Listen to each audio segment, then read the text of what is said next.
Assalamualaikum. Selamat datang kembali di channel kesayangan kalian, Film Adrenalin. Tempatnya film yang mendebarkan. Gimana kabar inti-inti Padewan? Sehat? Oke, buat kalian yang memang lagi kurang sehat, semoga guys diberi kesehatan Yuan. Amin. Oke, karena Maman lagi berhalangan hadir, kali ini adiknya Maman ini akan lanjut mengisahkan sebuah film yang berjudul Ninja Shadow of a Tear yang dirilis pada tahun 2013. Oke, biar gak penasaran dengan bagaimana ceritanya, langsung saja miringkan HP kamu, lemparkan kenangan bersama mantan, karena film Adrenalin dimulai.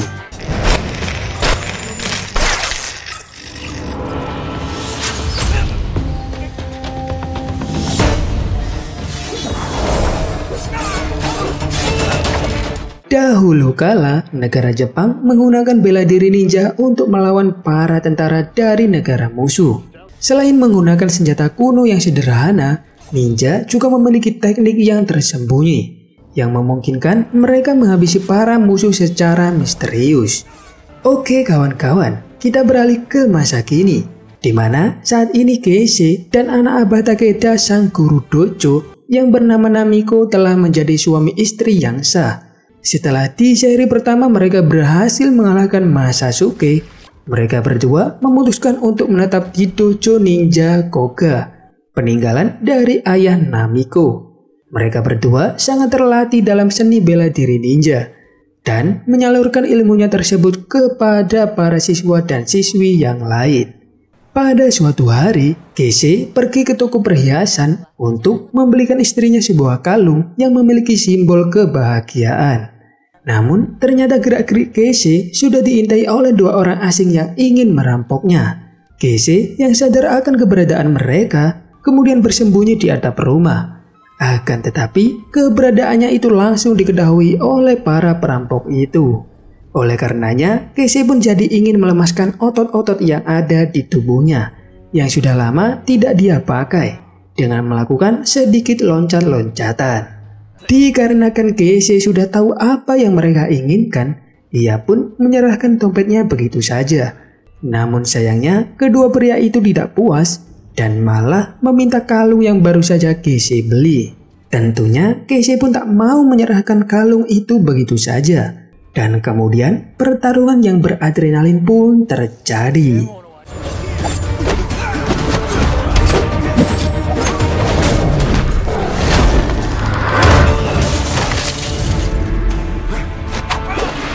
Meskipun hanya menggunakan tangan kosong, tapi Keisei berhasil menjatuhkan kedua perampok itu dengan waktu yang sangat singkat.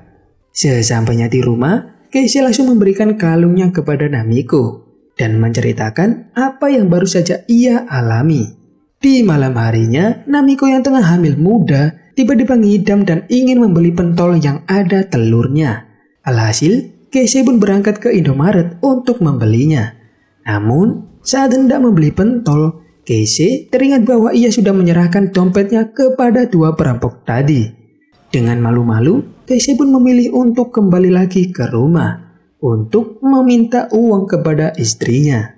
Namun sayangnya, sesampainya di rumah, Keisei dibuat sangat terkejut, di mana seisi rumahnya telah acak-acakan dan Namiko telah tergeletak dengan luka di lehernya. Tentunya hal itu membuat Keisei merasa sangat sedih karena istrinya yang beberapa menit lalu dilihatnya masih sehat, tiba-tiba dia sudah tidak bernyawa. Pada keesokan harinya, setelah pemakaman Namiko, Keisei dihampiri oleh rekannya yang bernama Nakabara. Temannya itu tak mau melihat Keisei terus-menerus larut dalam kesedihan. Nakabara pun menawarkan Keisei untuk tinggal di dojonya yang bertempat di negara Thailand. Namun, Keisei malah menolak ajakan tersebut. Keisei lalu mulai mencari tahu pelaku yang menghabisi istrinya. Dan dia telah mencurigai dua perampok yang sebelumnya ia temui. Keisei masih mengingat bahwa kedua perampok itu menggunakan jurus triple kick saat mereka bertarung tadi. Jadi, Keisei pun mencari tahu tempat dojo yang mengajarkan teknik serangan triple kick tersebut. Singkat cerita, Keisei pun mendapatkan petunjuk bahwa dojo Azumala yang mengajarkan trik tersebut. Ia pun langsung pergi ke sana. Namun kedatangannya ini malah tidak disambut dengan baik oleh para petarung yang ada di sana.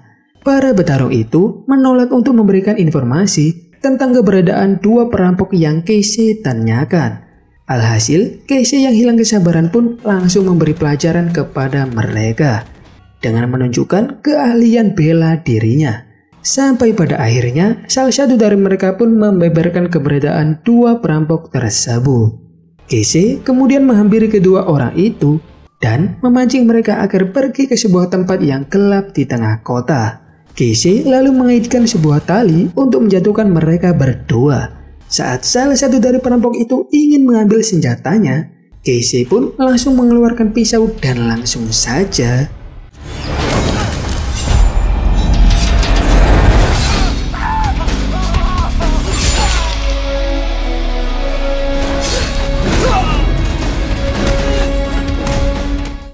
dengan waktu yang singkat, Casey pun berhasil menghabisi mereka berdua dan merasa telah membalaskan dendamnya. Pada keesokan harinya, Casey mengikuti saran dari Nakabara untuk mendatanginya di negara Thailand. Di sana, Casey pun bertemu dengan dua murid Nakabara, yaitu Hiroshi dan Lucas. Dalam kesempatan itu, Casey pun bertarung dengan Lucas. Namun, di sini emosi Casey tidak terkontrol sama sekali dan menyerang Lucas tanpa ampun.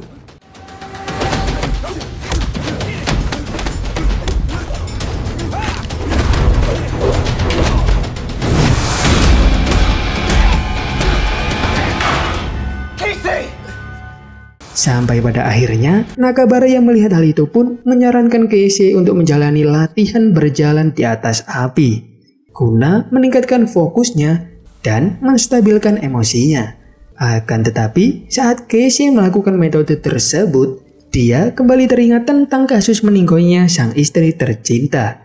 Dan pada akhirnya, dia pun memilih pergi untuk mencari minuman guna menghangatkan pikirannya. Ketika Casey sedang santai sambil menenggak minuman yang hangat, seorang pria mabuk tiba-tiba muncul di sana dan mengganggu ketenangan Casey. Casey yang pikirannya masih kacau bin galau, lalu mulai berkelahian dengan mereka. Meskipun jumlah mereka lebih banyak, namun kemampuan berkelahi mereka bukanlah masalah besar bagi Casey. Dan dia pun mampu mengalahkan mereka hanya dalam waktu yang sangat singkat.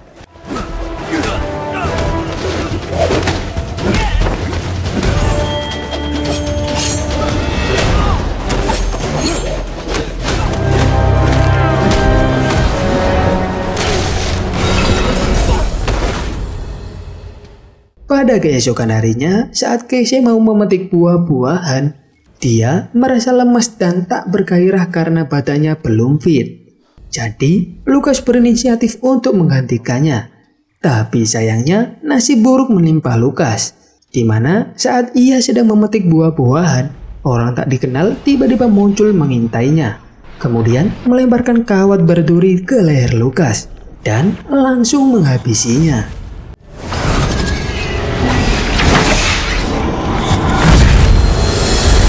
Berita itu pun langsung terdengar ke seluruh dojo dan sampai juga ke telinga Casey. Casey langsung memberitahu Nakabara bahwa luka yang ada di leher Lucas sama dengan luka yang ada di leher istrinya, yaitu Namiko. Ditambah lagi yang seharusnya dikebun tadi adalah Casey. Jadi Casey pun berpikir jika kemungkinan pelakunya telah salah sasaran, karena seharusnya pelaku itu menghabisi Casey. Dari sinilah Nakabara mulai menceritakan tentang masa lalu keluarganya, di mana ayah Nakabara, ayah Namiko yaitu Aba Takeda, dan seorang pria dari Nagoya bernama Isamu merupakan 3 murid terbaik di dojo. Dan di saat guru mereka telah meninggoy, Isamu tak terima kalau Takeda telah terpilih menjadi penerus dojo. Sehingga keduanya pun terlibat dalam duel hebat yang akhirnya merenggut nyawa Isamu. Meskipun kejadian tersebut sudah lama berlalu, akan tetapi adik laki-laki dari Isamu yang bernama Koro masih ingat betul tentang kejadian tersebut. Ditambah lagi, Koro ini terkenal mengajari murid-muridnya menggunakan kawat berduri. Jadi, kemungkinan besar Koro lah yang telah menghabisi Namiko untuk membalaskan dendam kakaknya. Tidak cuma itu, Nakabara juga menambahkan kalau Goro kini menjadi pentolan kartel narkoboy di Burma, yang sekarang menjadi negara Myanmar. Kini keselamatan Keisei sebagai menantu Aba Takeda pun dipertaruhkan. Maka dari itu, Nakabara menyarankan agar Keisei kembali ke Amerika Serikat untuk mencari tempat yang jauh lebih aman. Akan tetapi, saat itu Keisei membutuhkan waktu untuk berpikir. Dia lalu dengan yakin memutuskan untuk mencari keberadaan Goro. Siapa tahu dia adalah dalang dari pembunuhan istrinya. Mendengar hal itu, Nakabara pun membantunya menemukan Goro dengan memberinya peta kuno dari Burma yang dimiliki ayah Nakabara pada saat Perang Dunia Kedua.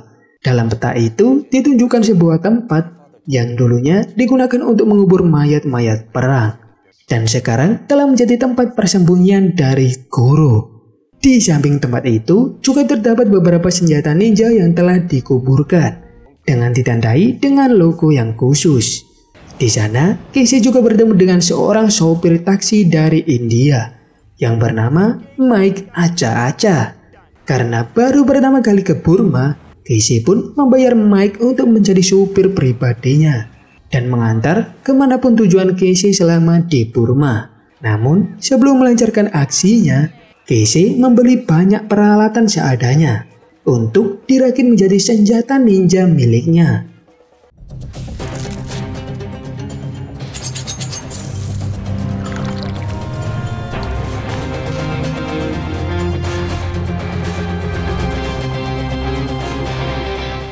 Pada malam harinya, Keisei pun mendatangi sebuah bar kecil.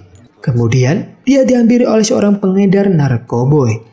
Keisei lalu berpura-pura ingin membeli barang itu, sekaligus mengorek informasi tentang Goro. Namun, saat mendengar nama Goro, si pengedar itu pun malah terlihat sangat kesal. Di waktu yang sama, beberapa orang muncul sambil membawa besi, seolah-olah siap untuk melawan Keisei. Mengetahui hal itu, Keisei pun langsung memasang kuda-kuda untuk melakukan kegiatan beradrenalin.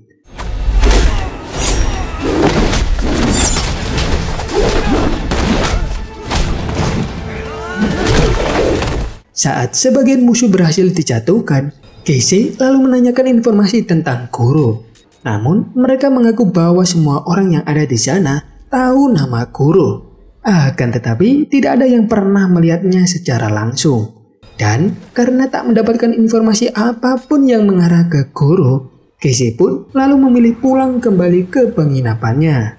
Pada pagi harinya, beberapa petugas yang mengaku sebagai Dewan Pembangunan dan Perdamaian Negara datang mendobrak pintu kamar Keisei. Kemunculan mereka yang tak terduga membuat Keisei memberontak dan kabur melarikan diri.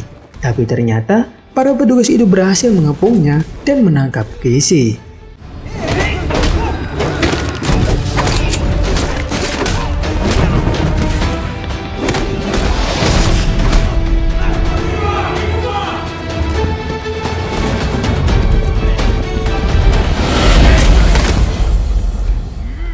Keisei lalu ditahan serta disiksa menggunakan setrika karena dia dituduh sebagai mata-mata dari Amerika.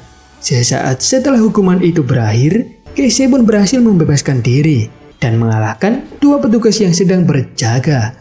Dia lalu menyamar sebagai petugas untuk menyusup ke kantor polisi dan menyerang jenderal yang ada di tempat itu. Keisei mengancam Jenderal Udin agar memberikan informasi tentang keberadaan Goro. Namun, setelah Udin memberikan informasi tersebut, dia malah dihabisi langsung oleh Keisei. Keisei kemudian diantar oleh Mike untuk pergi ke sebuah hutan yang dipercaya sebagai tempat Goro bersembunyi. Tapi, karena akses jalan yang tidak memungkinkan, Mike pun hanya bisa mengantarkan Keisei sampai setengah jalan lebih sedikit saja. Setelah itu, Keisei pun melanjutkan perjalanan dengan melewati sungai menggunakan perahu. Setelah lama mengelilingi seluruh hutan tersebut, Keisei akhirnya menemukan sebuah kuburan dengan lambang khusus yang sebelumnya telah disebutkan oleh Nakabara. Di dalamnya, Keisei menemukan beberapa senjata dan baju ninja yang diduga sebagai peninggalan dari Aba Takeda. Ia pun mempersiapkan senjatanya sekaligus memakai baju tersebut.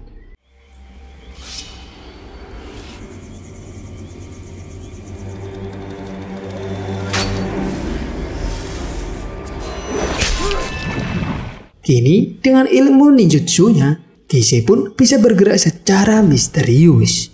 Dengan gerakan yang sangat cepat, Keisei pun berhasil menjatuhkan beberapa penjaga yang berada di luar tempat tinggal Goro. Dia kemudian masuk ke dalam dan menaruh granat di tabung LPG, sehingga meledakkan sebagian tempat tersebut.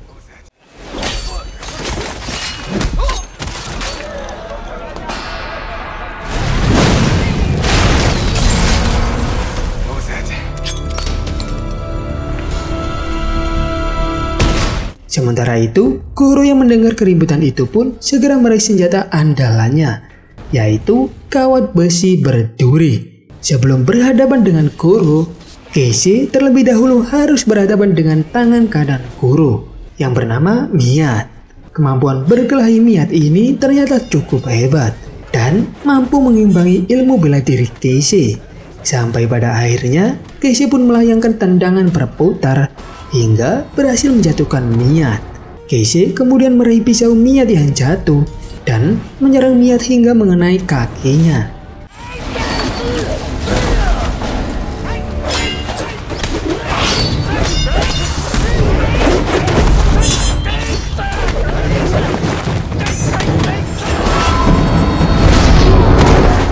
Saat itu, Miyat ini tidak mau menyerah begitu saja.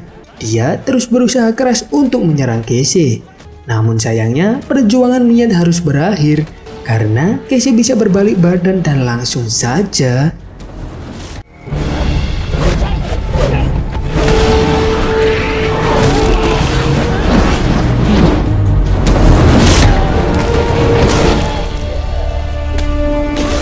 setelah berhasil mengalahkan Miyat, Keisei pun pergi menemui Goro. Keisei sedikit menyinggung tentang kematian sang istri tercinta.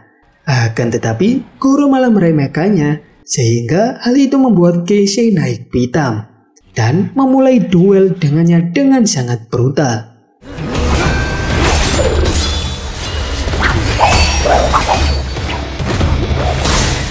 Mereka berdua mengandalkan senjata masing-masing.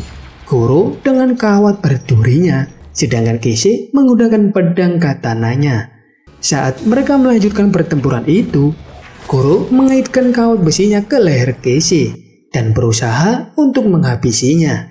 Namun, usaha itu langsung gagal karena Keisei berhasil menahan dengan pedangnya. Keisei lalu sebisa mungkin mengangkat tubuh Goro dan langsung menjatuhkannya.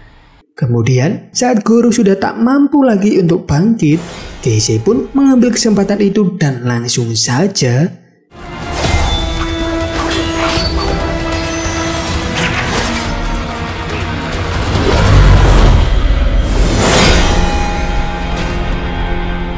pada saat fajar mulai menyingsing, Keisei tiba di dojo milik Nakabara.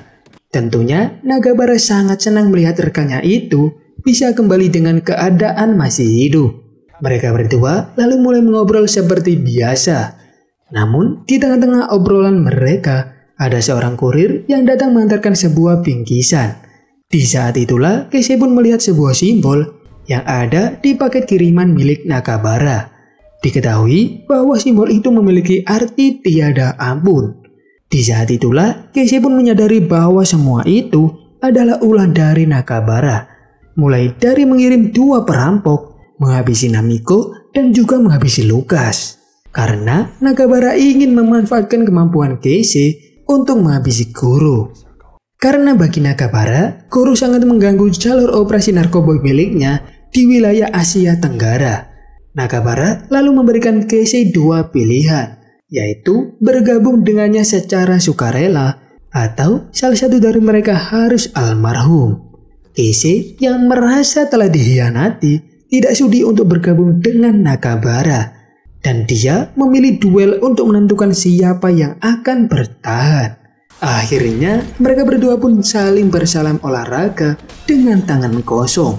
Dalam duel itu beberapa kali Keisei mendapatkan pukulan dari Nakabara. Begitu pula dengan Nakabara yang mendapat tendangan berturut-turut dari Keisei.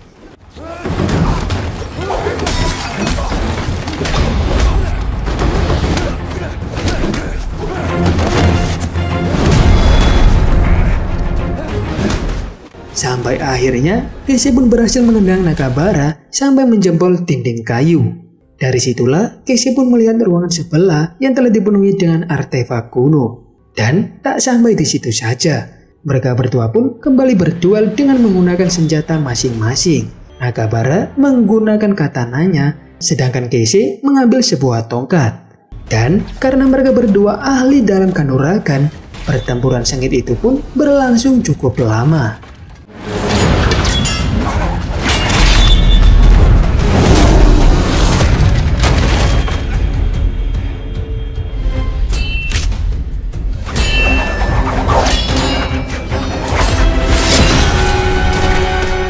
Di sini Nakabara juga tak mau kalah. Dia melemparkan senjatanya yang kecil sedari lahir dan menendang Keise ke tanah. Di saat itu juga Keise ini melihat kawat berduri. Dia pun segera meraih kawat itu dan langsung saja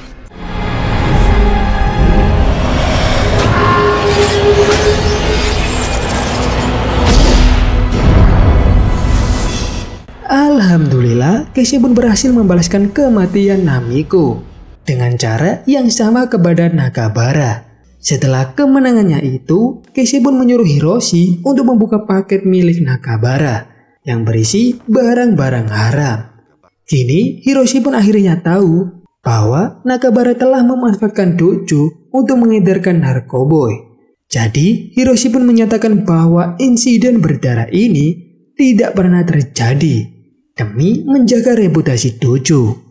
Hiroshi dan murid-murid lainnya juga mengucapkan selamat tinggal kepada Keise yang telah memilih kembali ke Jepang. Singkat cerita, sesampainya di Jepang, Keise menjatuhkan kalung Namiko dan berkata kalau film sudah